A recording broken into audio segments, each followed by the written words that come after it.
Program Studi Magister Kesehatan Masyarakat Fakultas Kedokteran Universitas Lampung. Budidaya tanaman kelor secara stek oleh Nelly Yuwana. Mata kuliah Agromedicine, dosen pengampu Dr. Insinyur Samsu Udayana Nurdin MSI. Budidaya tanaman kelor. Budidaya kelor mudah dilakukan di mana saja, tidak tergantung kondisi lingkungan. Tanaman yang dapat diambil cabangnya untuk digunakan sebagai stek adalah tanaman sehat yang berumur setidaknya 1 tahun. Cabang yang dipilih hendaknya kayu yang keras dan sebaiknya tidak memilih batang berwarna hijau muda. Cabang yang dipilih hendaknya kayu yang keras dan sebaiknya tidak memilih batang berwarna hijau muda. Batang yang telah dipilih dipotong secara diagonal sepanjang 45 cm dengan diameter 4 sampai dengan 10 mm. Setelah dipotong, stek dikeringkan di tempat yang teduh selama 3 hari sebelum ditanam di persemaian. Selanjutnya, batang stek dapat ditanam pada tray atau polybag 10 cm.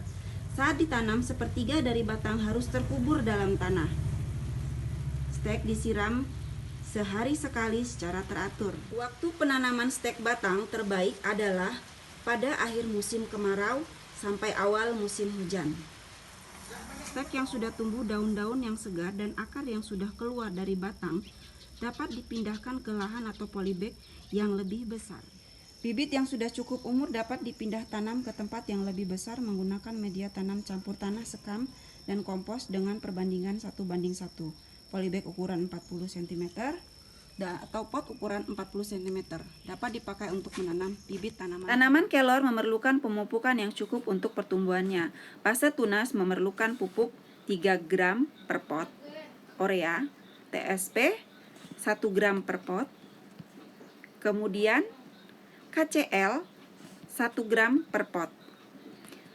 Pemupukan selanjutnya dilakukan setiap 3 bulan sekali dengan jenis pupuk yaitu pupuk kandang 500 gram per pot, urea 2 gram per pot, TSP 1 gram per pot, dan pupuk KCl 1 gram per pot. Tanaman kelor dapat tumbuh dengan subur apabila dilakukan pemeliharaan yang konsisten. Pada fase bibit, tanaman kelor dapat ditempatkan pada daerah yang teduh. Penyiraman dilakukan sehari sekali karena kelor rentan terhadap genangan dan membutuhkan tanah dengan drainase yang cukup baik. Selain itu, tanaman yang berasal dari stek batang yang memiliki akar serabut juga rentan terhadap hujan dan angin. Daun kelor dapat dipanen setelah tanaman berumur 6 sampai 12 bulan.